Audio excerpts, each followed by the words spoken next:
Part 1. You will hear a woman calling a holiday company. First, you have some time to look at questions 1 to 7.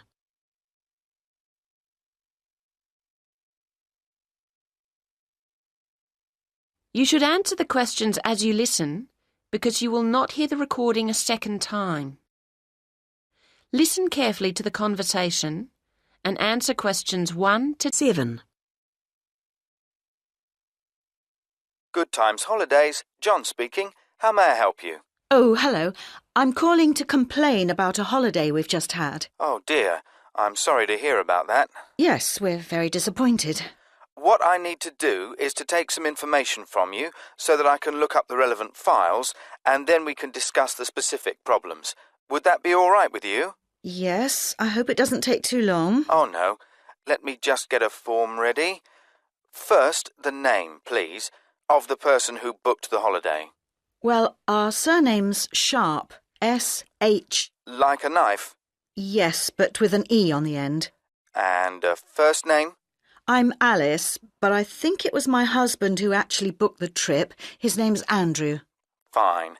And then the address, please. It's flat 4, Beaconsfield. That's Beaconsfield, house. That's Winchester. And it's SO2 4ER. Thank you. And could I take a telephone number? We're on 0374 56561 at home. Or do you mean during the day? Then my work number's 0374 55 793. I'll put the work one down, assuming that's normal office hours. Oh, yes. The next thing is, do you have a note of your booking reference? I think so. Would it start 74? No. Usually with 2 or 3 letters. Uh-huh. Oh, is this it? MH? That sounds like it. And then 66G4. Thank you. Right, what's next? Now, did you book in conjunction with any kind of special offer?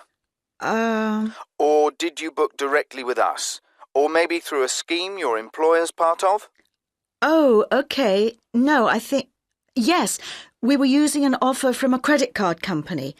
They always seem to have offers on. You get something with every bill, don't you? Yes, so many.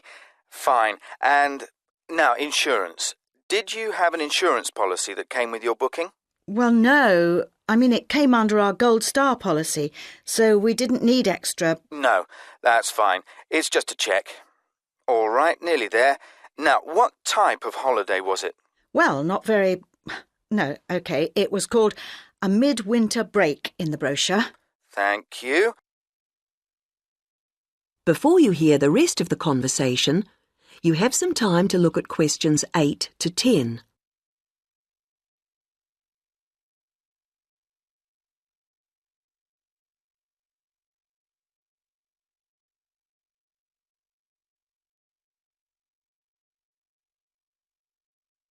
Now listen and answer questions 8 to 10.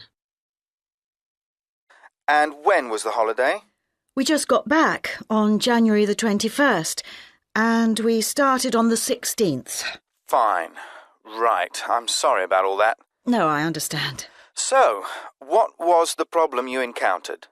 There were 2 things that disappointed us, actually. Right. In the first place, we were told that when we arrived at the station, a taxi would meet us and take us straight to the house. But in fact, there wasn't one there. We had to wait for ages and then pay for one ourselves. So that was inconvenient and expensive. Oh, I'll look into that, see what went wrong. And the other problem was that we'd been promised there would be a bicycle for each of us stored at the house, ready to use. But there were only 3, which is no good for a family of 4. No, it wouldn't be. OK, well, I'll check into that as well. Now, if you can give me a few hours, I'll get back to you this afternoon, and then we can discuss...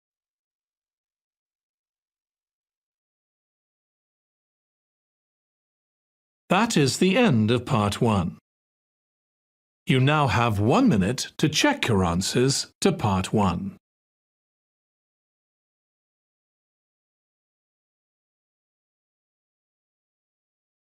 Part 2.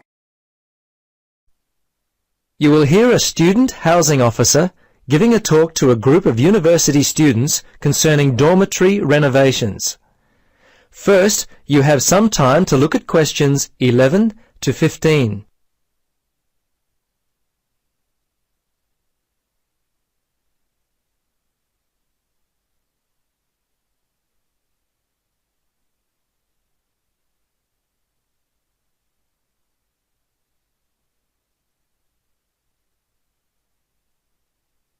Now, listen carefully and answer questions 11 to 15. After months of discussion and planning, we are very pleased to announce that the renovations will be made to the west wing of the university dormitories. Now, with this good news comes some bad, as there will be some disruptions to your living environment. But we think once you hear our plans, you're going to be very happy with what we will be doing. Firstly, if you'll just take a moment to look at the plans we gave you as you came in. Firstly, on the eastern side of the wing, you'll notice that there will be a change in the existing front entrance. It will be removed to another location on the opposite side of the wing. I'm sure that a lot of you will be glad for that, as our present configuration didn't allow for enough lighting. With the renovations will also come the removal of the existing staircase, but not the column beside it. Now, as we move west, we come to the location of the new security entrance. As with the old one, there will still be a need for some new lighting, so we're planning to install a number of overhead lights, which will make entering and exiting safer for you all. It'll be at this new security entrance that the new wall will be built to a 2-story height. This gives you an idea of the size of the construction. Overall, the width will be around 6 meters, with the overall length being around 10, which I'm sure many of you are going to really enjoy. More room for all of you living in the West Wing. Are there any questions? Before you listen to the rest of the talk, you have some time to look at questions 16 to 20.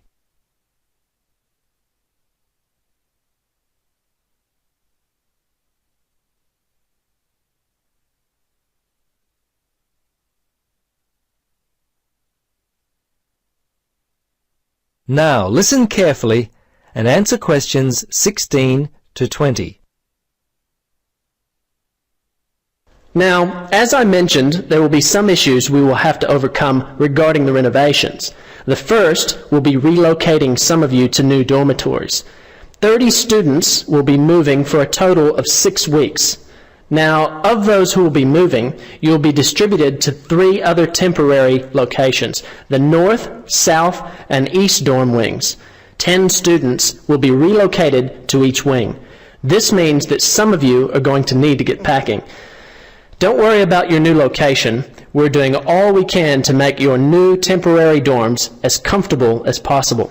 In fact, as I speak, we're making steps to ensure that you have study desks, lamps, and computer facilities, and all of the other facilities you require to successfully continue on with your studies. We're even repainting several of the rooms in the preparation for your arrival. The changes to your dorms will be starting within a week. If you have any problems, don't hesitate to contact my office. Now, I'm sure some of you have questions. I'm happy to answer them now.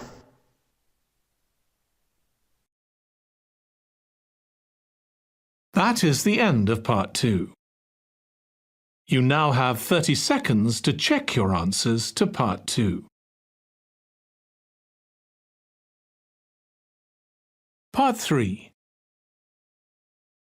You will hear a discussion between 2 students, David and Jane, and their tutor, Dr. Wilson, about their group research project into local history.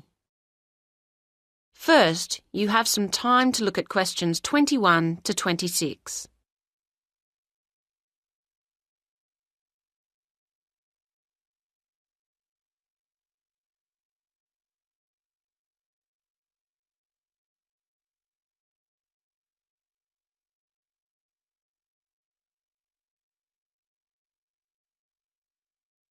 Now listen to the first part of the conversation and answer questions 21 to 26.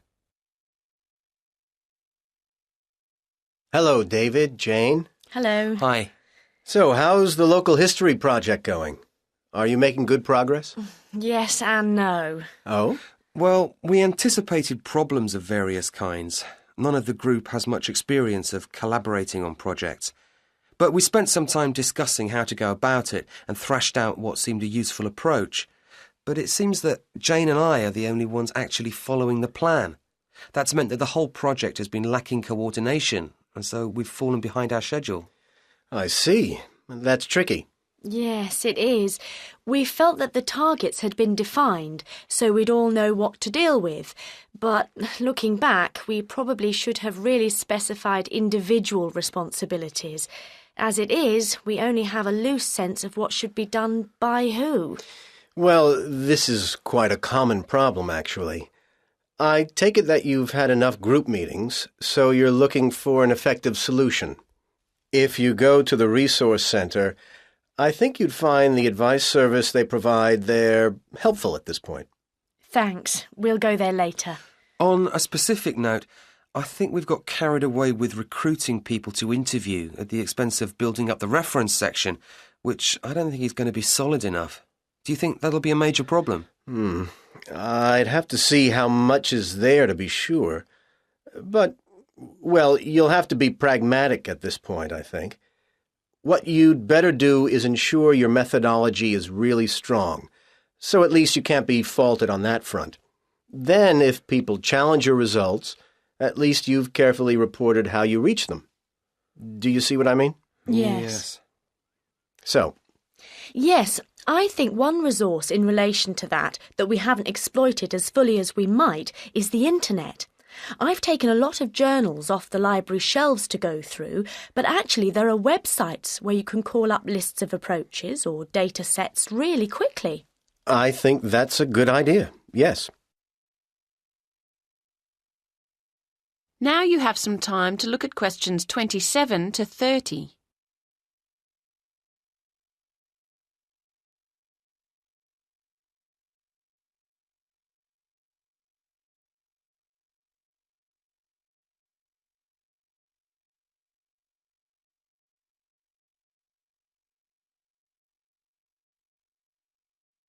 Now listen to the rest of the conversation and answer questions 27 to 30.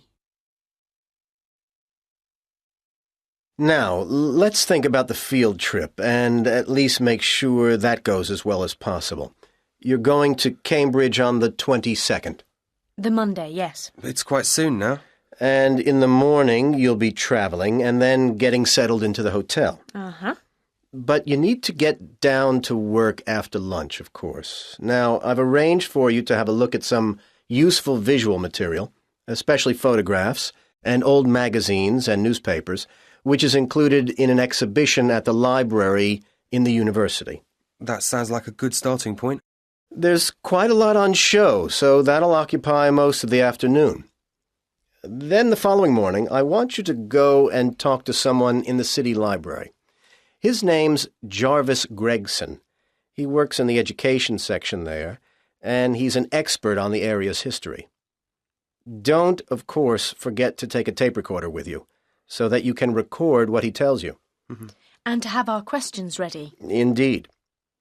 Okay, and the afternoon's free for you to wander around, get the feel of the place. Do some sightseeing. As you wish. It's a beautiful city.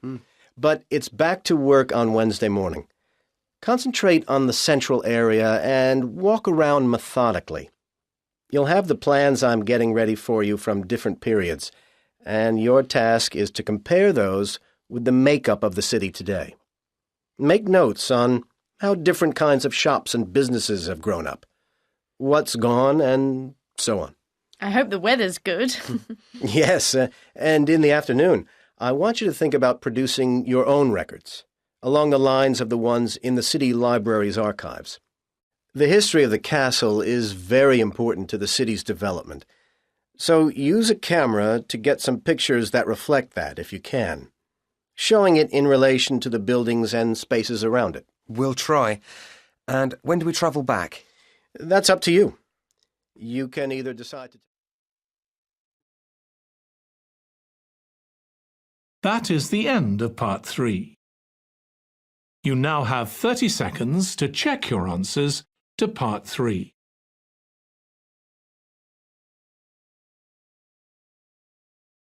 Part 4. You will hear a lecture about the Inuit Eskimos of Alaska and Canada. First, you have some time to look at questions 31 to 40.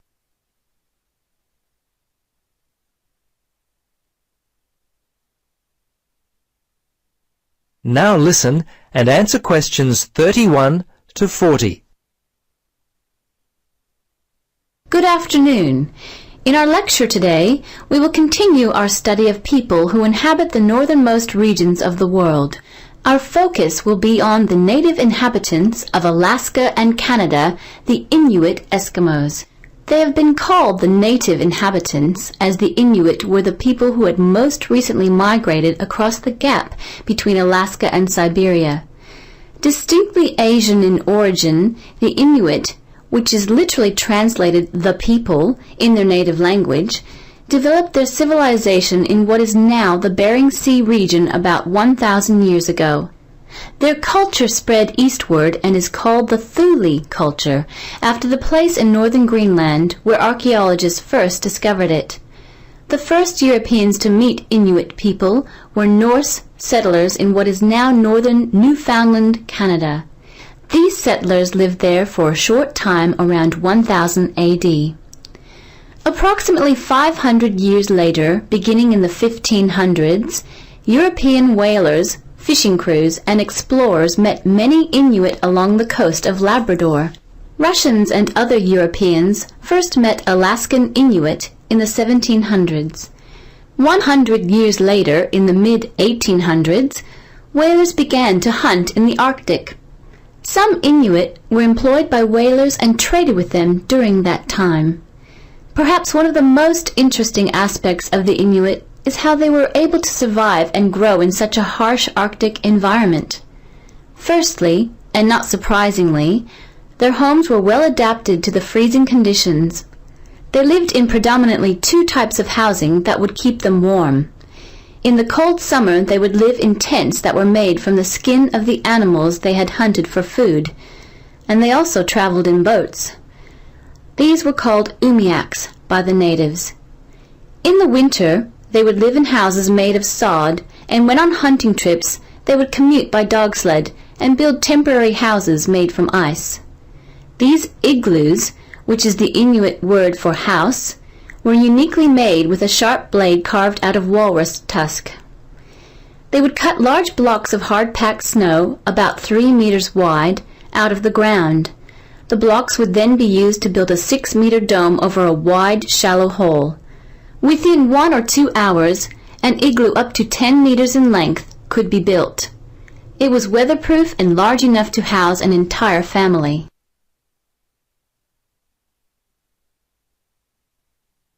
Very early in their history, they managed to develop the technology to hunt the huge bowhead whale, which was the staple food source for them at that time. They also hunted walruses and seals. On land, they hunted polar bears, moose, and various other game. The harsh environment in which they lived meant that a steady supply of food was often difficult to come by. Therefore, the Inuit were a people constantly on the move, looking for food, which meant that their dwellings had to be easily built and easily dismantled. They inhabited the wide open land and, as such, moved freely around it in search of food. Today, the traditional way of life has basically ended for the Inuit. They live in wooden homes rather than in snow houses, sod houses, or tents. They wear modern clothing instead of animal skin garments. Most Inuit speak English and Russian. Some speak Danish, while fewer still continue to hold on to their cultural roots by passing on to the younger generation their native language. The kayak and umiak, their principal means of travel, have given way to the motorboat, and the snowmobile has replaced the dog team.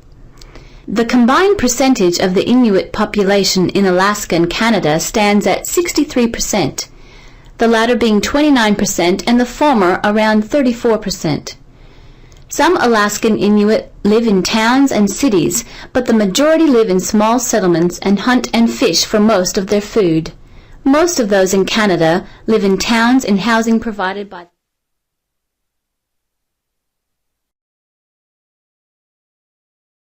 That is the end of Part 4. You now have 1 minute to check your answers to Part 4.